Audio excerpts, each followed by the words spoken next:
Have you ever dreamt up a project that you are incredibly excited for, yet at the same time way too intimidated to start? Because that's been me this past winter. I really want to turn raw sheep's fleece into fabric to sew a garment with. That has been my goal for years now, but now recently it has started to feel feasible, yet still a big undertaking. The thing is, for this project, there are many different skills that have to come together in order to make this work. So you have to spin, weave, sew, all the things, and then also spin specifically for the type of fabric you want to weave. That also works in the specific loom you have, and then sew a garment with that works with that type of fabric. So there's a lot of knowledge, there's a lot of just skills that you need, and it also is a just big project. It would take a lot of time to make enough fabric to sew something with. So I knew I needed to start with something smaller. Yet even that was quite intimidating, to be honest. And what I really needed was a small, feasible project with some kind of deadline. It didn't need to be a strict deadline, but just a goal so that I would actually get to it. And my partner came with the perfect project when, about a month before his birthday, he said he wanted a yellow scarf with flecks of color throughout and blue on the ends and fringes. And I felt that this would be the perfect project to start with and try to see if I could weave with my handspun. So let's go back a couple of weeks, 2 months nearly at this point, to be honest. Filming and editing has taken a bit of time, but let's go back in time and see what I had to say about the wool when I first received it. I hope you can see me. I'm not staying out here long because it's fairly cold, but I wanted to show you my whip basket, which is currently filled with fluff.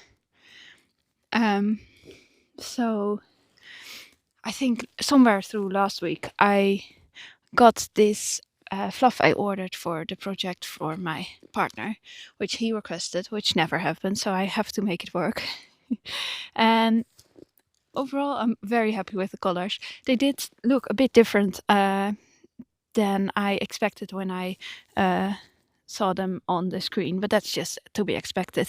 My favorite is this one, but that's also not very unexpected because this was not originally ordered as part of the project, and instead it was ordered as a sample for a bigger project that I plan on making at some point. So obviously this is the one I'm going to love most. And I'm so want to make it, but there is so much to do first to develop my skills. So we're focusing on this for the next few weeks. This I thought would be blue, and instead it's this gorgeous dark green with specks of yellow and blue and teal and near black. Absolutely beautiful. I don't think it goes that well with the rest of the colors, and it wasn't really what my partner had asked for either, so that one is out for this project. Then I have this, which I expected these to be yellow, so delivered perfectly to what I wanted them to. However, this I expected to be orange, and it's definitely very, very, very close to the yellow, as you can see. But that's fine as well. And then I have this gorgeous dark orange with...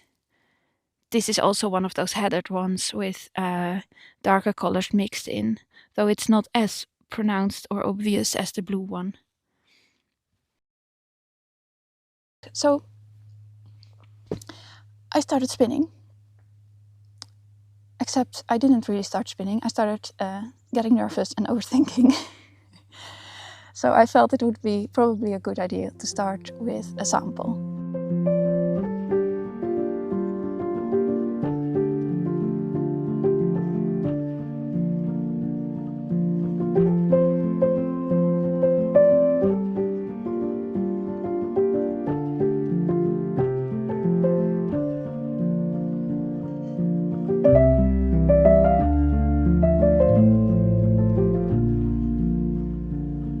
And that's what I did. I just spun some small quantities of wool, trying out the technique of adding in the fluffs of different colored fibers to see if I could get a speckled yarn with the right length and concentration of different colors.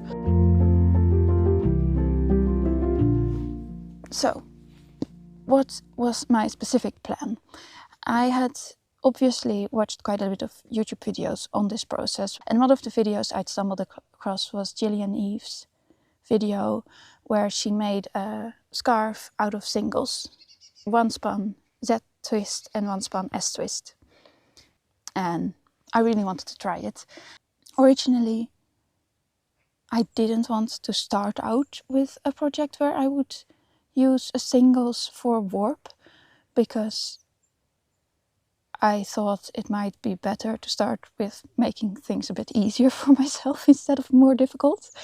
But it's just sort of, the project I originally wanted to start out with sort of took longer than I expected, and this came between, and I just wanted to, so I went for it anyway. And it was a lot of fun spin, to be honest. The adding in the different colors made it a really more creative process than it usually is, although I also had to concentrate quite a bit, especially for the warp, to see that I could get it as consistent as I wanted, with enough twist throughout, especially when adding in the different colors, because all the joining of new fibers can become weak points in the yarn later on. I think I managed decently. The yarn turned out a bit thinner than I had expected. I talked about this a bit in an earlier video as well, that I tend to spin more thin, and for this I wanted it a bit more thicker so I could have more confidence in the strength of the yarn. Just the more fiber you have, the stronger it probably gets.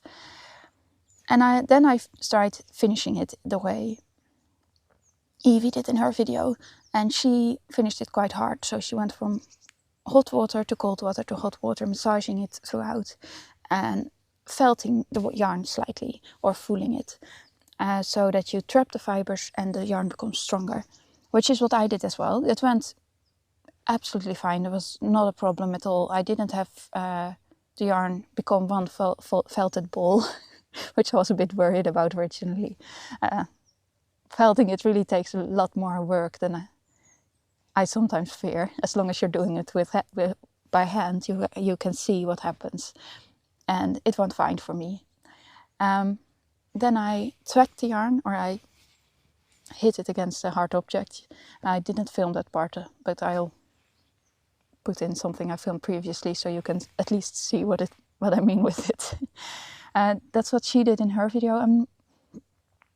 I'm not sure why, because my thought is that thwacking yarn makes it become fluffier, and that's perhaps, and allows for more air to come into the yarn, and that's perhaps not what you want when weaving it with it. But also it's I'm pretty sure it redistributes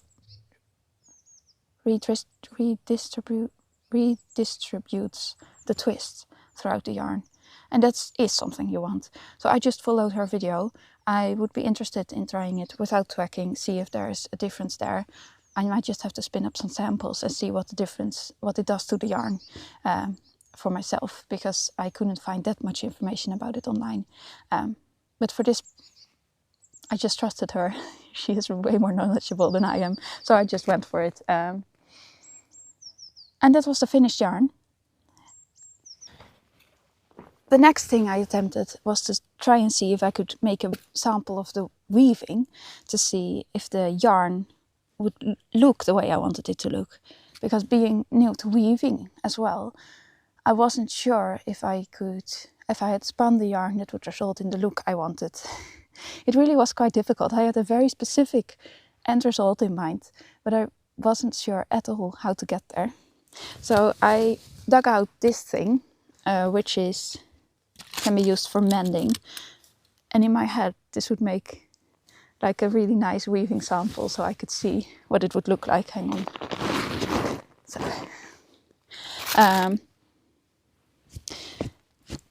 that was in my head. In reality, it turned out impossible to tension. But I did get an idea of what the finished result might be, and I felt very confident in continuing it on in the project. So I started spinning for real. The wool was lovely to spin, and I just had a lot of fun making it and not worrying about the next steps.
The weft was also quite fun to spin. For this I wanted a gradient from blue to yellow back to blue, which is what I try and make. And I didn't have to be careful at all about the consistency for this part, because the structural integrity for weft is way less important than for warp. It doesn't have to hold up to the tension that warp does.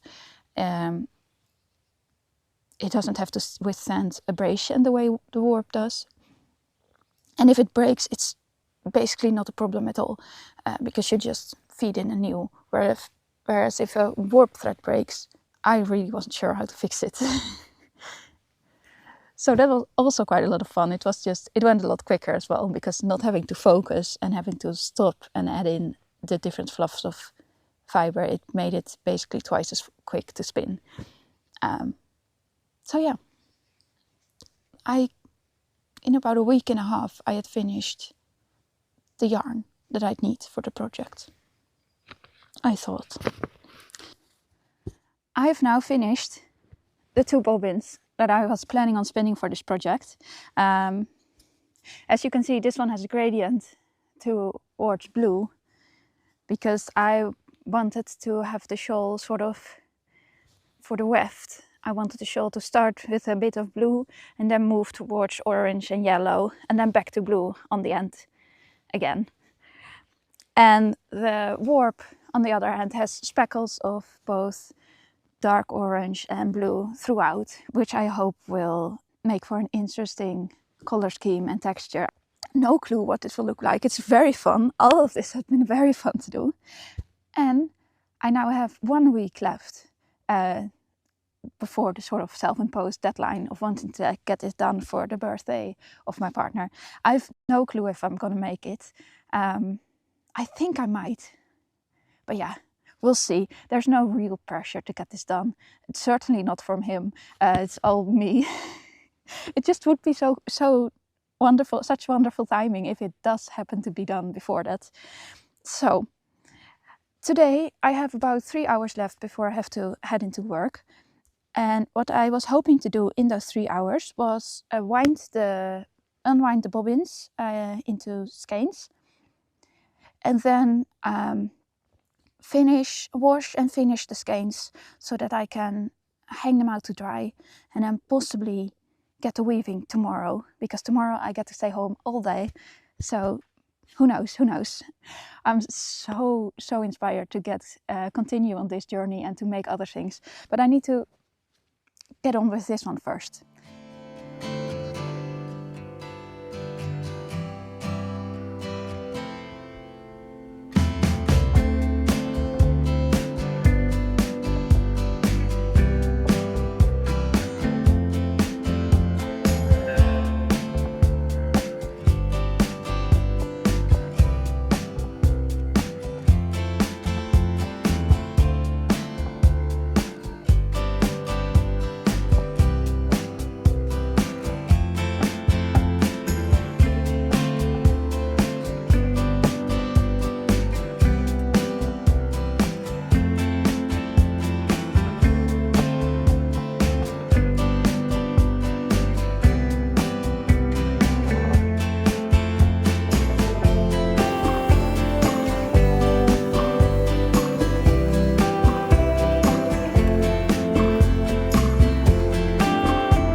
The worry is that this is the warp is single spun, and it's also fairly fuzzy.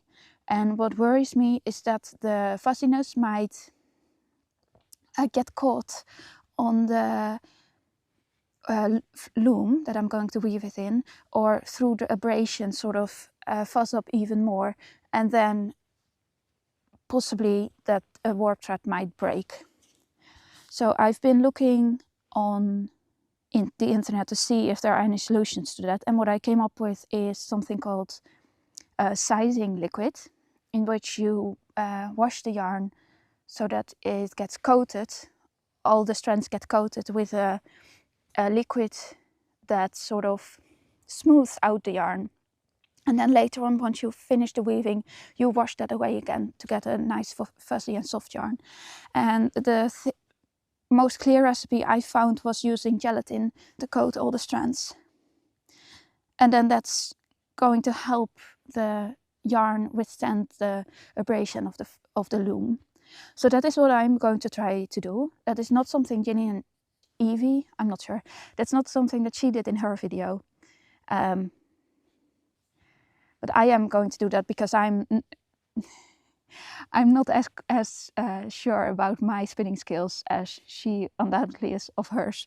So, and then for the warp, for the weft, I'm not going to have to do any of that, because this is not going to be on a similar amount of tension, and it's also not going to have to withstand the same amount of abrasions. So, and if this were to break, that also would be way less of a problem, because you can just join a new strand of yarn. So this I'm just going to wash, go from hot to cold to hot to cold for both of them, as I did with the sample skeins. Then twack both of them, because that's what I'm just following the steps of the video, and that's also what I did for the sample skeins, and that seemed to work really well.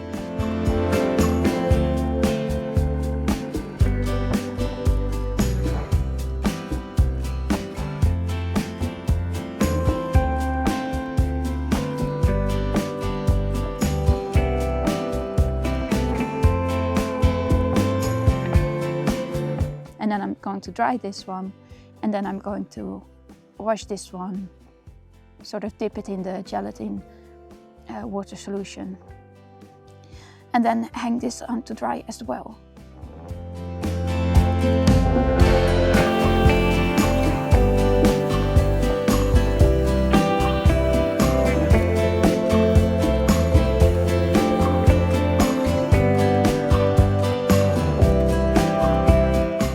Very curious to see how many meters I've spun, because that's what comes next, calculating how many warp strands I can have, how long I want the scarf to be, and all of that. But first, finishing the yarn. And here we're starting to get into a bit of a pattern for me, in way underestimating the amount of time the in-between steps takes. Because even just unwinding the yarn from the bobbin onto my niddy noddy took so much longer than I thought. And I did not get around to finishing the yarn that day, or even the next day, I believe.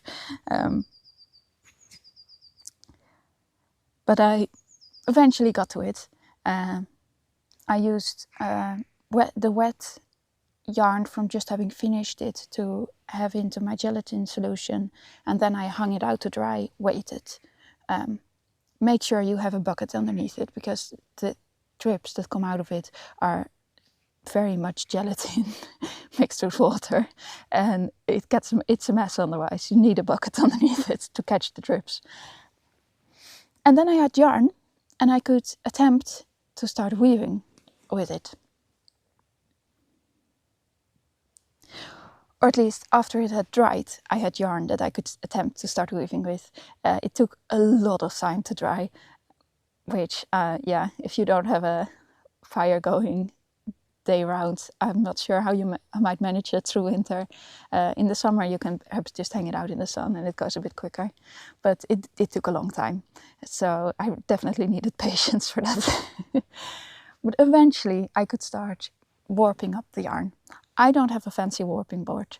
I don't have that much equipment for weaving. As I said, I'm very, very new to it. I'm not sure if I said it, but I am very new to it.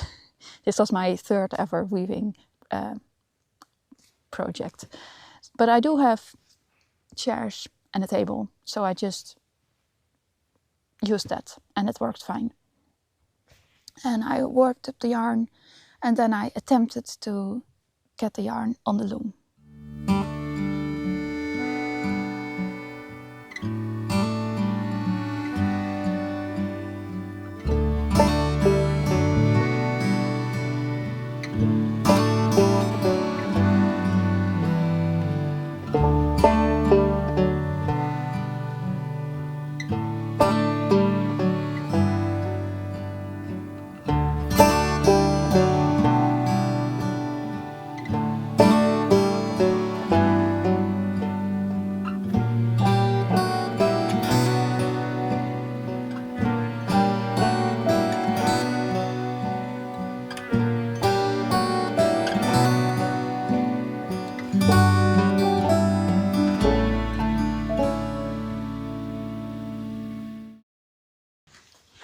All right, I'm not gonna lie, it's been about a week since my warp thread broke.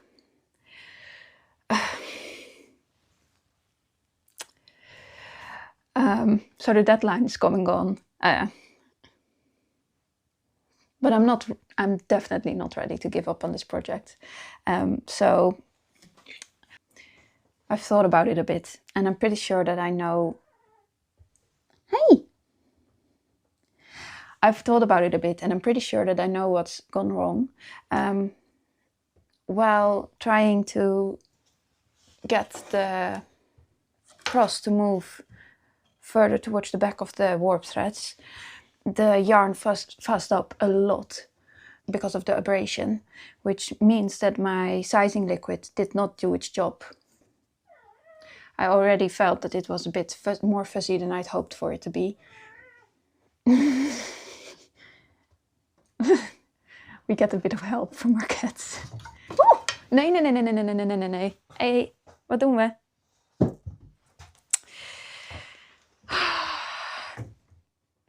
I don't need help making this project even more difficult, please. So because the threads fuzzed up so much, that challenged the integrity of the yarn, which it made it break, I'm pretty sure. So what I'm going to do, I'm going to ignore this warp, and then I have quite a bit of yarn left, but not enough to make another warp. So I'm going to spin some more, because I do have wool left over. And then I'm going to try again with the sizing liquid and hope that this time it does work and I can make this, because I want to make my own fabric. I'm not ready to give up on it, and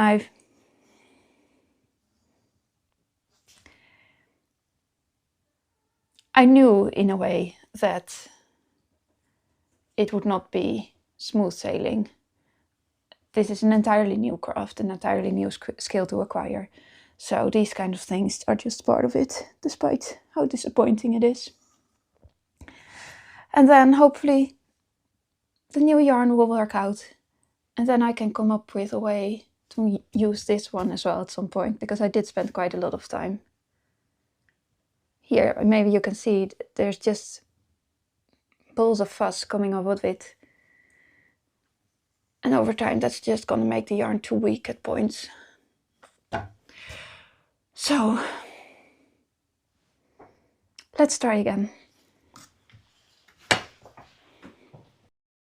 I really was extremely disappointed. This project had come to mean more to me than just a scarf. It was the gateway into actually being able to weave fabric.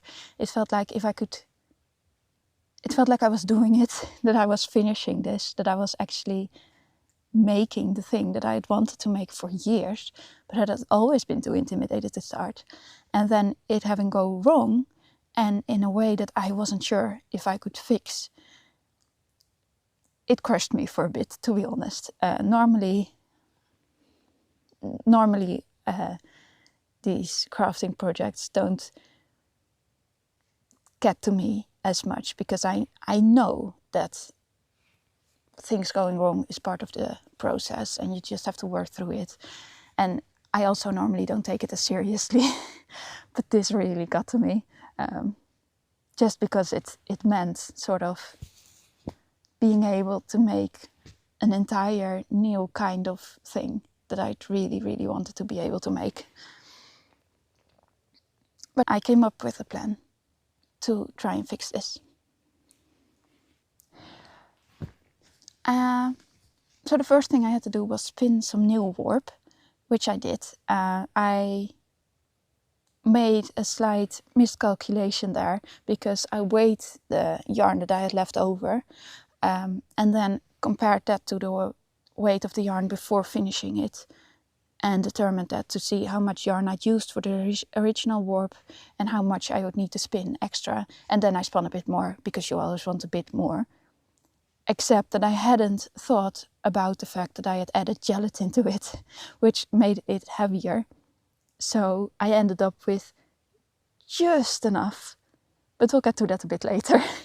In finishing the new warp, for the first part, followed the exact same procedure I did for the first attempt. I slightly felted the yarn the way I had done before, and that because I was really quite happy with that. And then for sizing the yarn, I made some different choices. So there were two main things I changed up. The first was that I used less water to dissolve the gelatin into. In the original recipe, she did state that to use about 500 milliliters of water, but looking at it, I felt like that wouldn't be enough to fully cover the yarn with. So I added more water, diluted the gelatin mixture, and this time around I added less and just sort of turned the yarn until every part of it was coated. So it's not enough to completely cover the yarn. You really have to turn it around in order to make it work. The second thing I did is I added the yarn in dry, so it would absorb more of the sizing liquid. I also used more gelatin. So 3 things really. And this made a big difference. And except, that's not true, there were 4 things I did. The 4th thing I did was I left the yarn in the gelatin mixture to cool, so it wouldn't immediately drip out of it, but that it had time to sort of harden, like firm up in the yarn. And then I hung it out to dry, waited. It still dripped a bit, so you still need a bucket. You really, really need a bucket underneath it. But that helped, I think, more of the mixture stay on the yarn. I'm back. with new warp thread to try out. And this stuff definitely feels different. Hang on, let me see. Here. So, like, can you see how floppy this is compared to the new stuff? This feels very unpleasant to the touch at the moment. Ooh, this feels very unpleasant to the touch at the moment. But the gelatin should wash out. It feels like twine more than yarn. It has stuck together in places as well, but it seems fairly easy to pull apart again. While it was drying, I did spend some time putting it apart as well. And the hope is now that this will prevent the fuzziness that this had. I feel fairly confident, sort of, maybe. I'm not that confident, but I'm hopeful. I'm hopeful that it will work. So let's warp up this stuff. This is the new yarn. It's a bit more blue and orangey. It was difficult to recreate an exact match, but it will work wonderfully, I'm sure. So let's warp up the new stuff, get this off the loom, and try again.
I actually got the warp on the loom successfully without it breaking.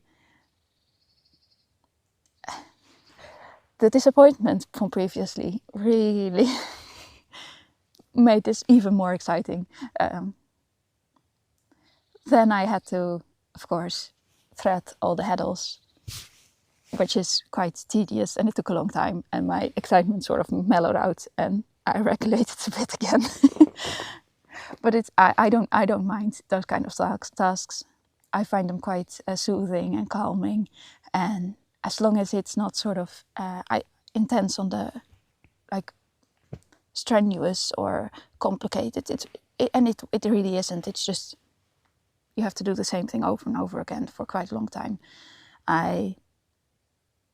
So yeah, that's what I did. I had about 150 warp threads. I had exactly 150 warp threads. My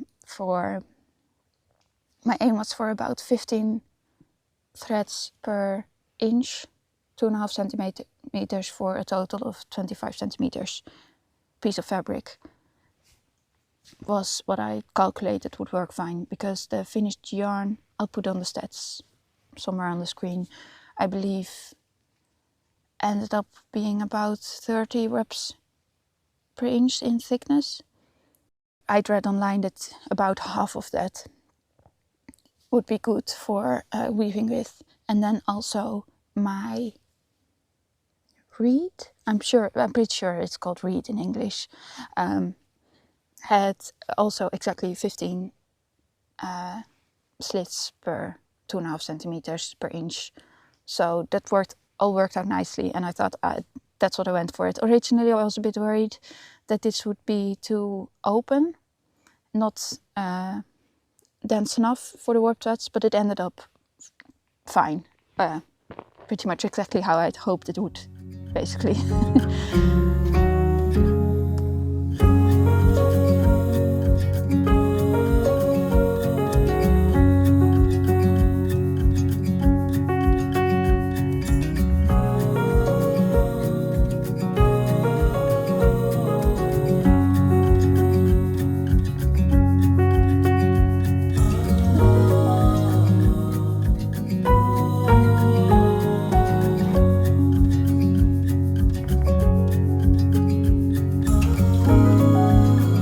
So yeah, that's what I did. I then had to thread all the yarn through the reed as well.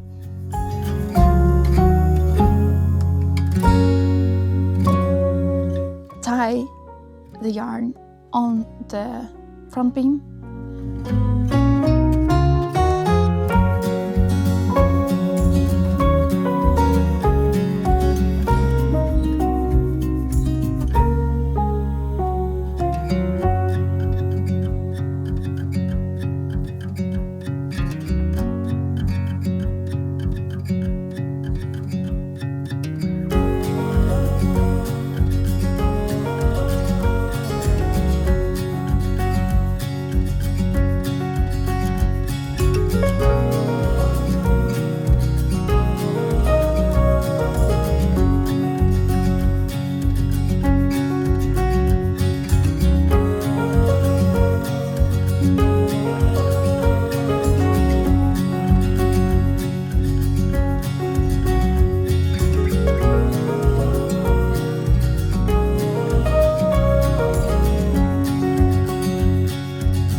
Could start weaving, except not quite, because when you tie it on, you sort of get these sections of warp threads, and obviously when weaving you want them to be even throughout the entire width of the project. So I started with just some fabric strips in order to weave the first bit and even out the warp threads.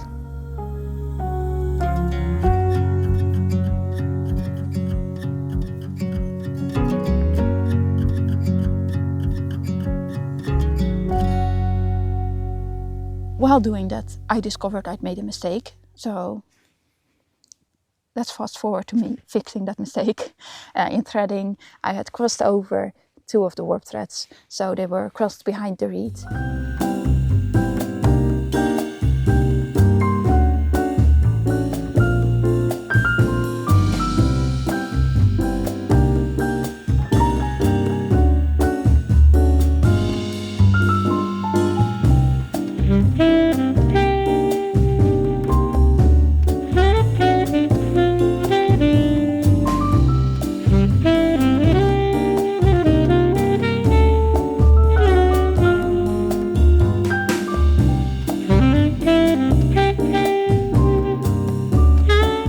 So I untied it, took those 2 threads out of the reed and re-threaded them through again, and this was quite an easy fix. And then I could weave. I could actually start weaving.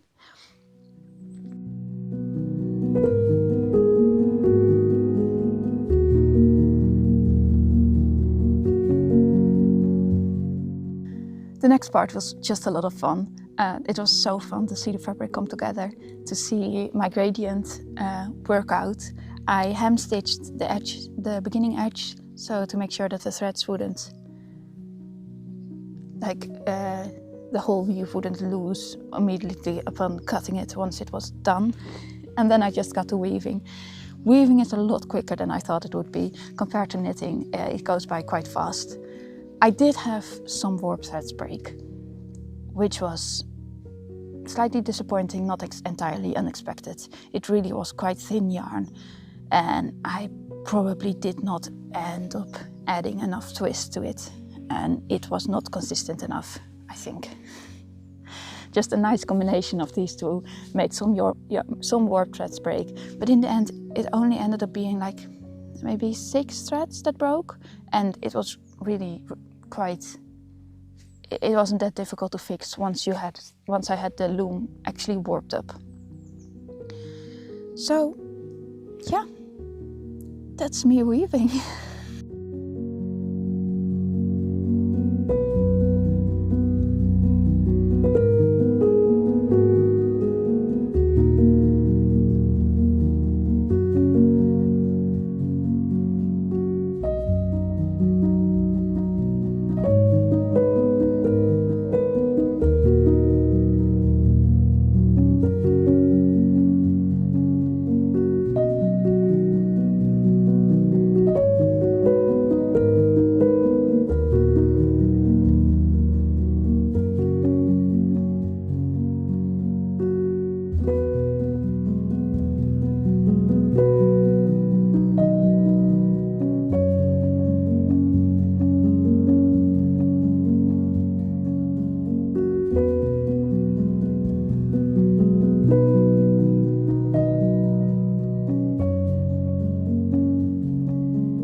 It really, really was wonderful to actually get to do this and to actually make the fabric and then cutting it off in the end and seeing a finished result. It was just really quite nice. Then I obviously had to wash the actual finished scarf because all the gelatin was still in it. So it wasn't nice and loose and flowy. It was more sort of stiff and uncomfortable. And I did scrub the scarf quite a lot in relatively warm and soapy water in order to get it all out. But that went fine as well. I might have ever so slightly felted it, but really not a lot.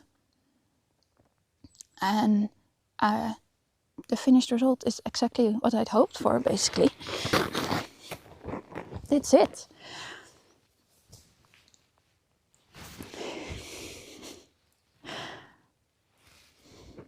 You can see all the speckles running through it. They were maybe a bit longer than originally requested, but I really like them, and I really like the gradient as well. It could have been smoother as well, but I'm quite proud. And this really is a lot warmer than you'd expect as well. Let's see if I can put it on without disturbing the mic too much.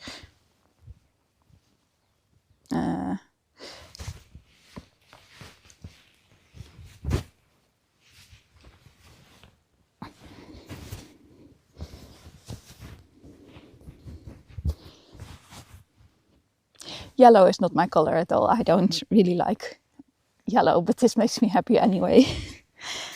And yeah, being able to make this as a first project for my partner was also really a lot of fun. With the deadline as well, I wanted to finish it for his birthday. I didn't end up finishing it for his birthday as well. He puts no pressure on that. That was all just me. I thought it would be a nice coincidence. He encouraged me so much to make things for myself that it becomes really fun to make things for him. He's very much knit-worthy. So yeah. For my next project, I want to try and make a bit more, the selvages a bit neater, because those are definitely a mess. They became neater throughout the project. I'm pretty sure that this is the second half and this is the first half, just looking at the selvages. But that's what happens when you start something new. That's just to be expected. I also want to try out some different sizing liquids, because I've since heard people say that you could also use hair conditioner or hairspray or starch spray, apparently. I want to try out some different things, see if I can find something that I enjoy using a bit more, because the gelatin mixture is definitely pretty disgusting to the touch, just so no. But it worked, so that's fine. It worth it in the end anyway. Yeah, now I'm just really excited to start on the next project. I have several planned out. The first thing I want to be making is a shawl for myself. Something a bit broader and done in herringbone stitch with grey yarn I spun through December and brown yarn I spun through last winter as well. This will not be a single spun. This was originally meant to be my first weaving project, but this just sort of pushed the other one aside for a bit. Then I want to weave with the same grey warp. I want to try and weave fabric for a hood, but we'll see. I might be sort of running ahead of myself a little bit, because this does take time. But I'm just really excited to get to it now that this actually worked. And that's it. I hope I've gone into enough detail about this process so that anyone who is interested can recreate it. That's definitely something I couldn't really find, or sort of before starting this project, I would have enjoyed seeing more people do this, so that I would feel more capable and more that it was a possibility and hear more tips. So I've tried to do that here. If you want to try this out as well and you have any questions, please leave them and I'll try and get back to you. Or if you've done this many a time and you see some things that I could improve upon for the next time, also feel free to comment them, please. Because yeah, definitely a lot to learn. But it's just fun. It's so much fun to do. And to get... I really enjoy having so much fun making something that you then get to have a lot of use out of. That's, yeah, I just like doing this. And now I don't think I have that much more to say. So, thank you for watching. And I'll see you pretty soon with a fleece to garment knitting project. And after that, I'll be back with another weaving project, I hope.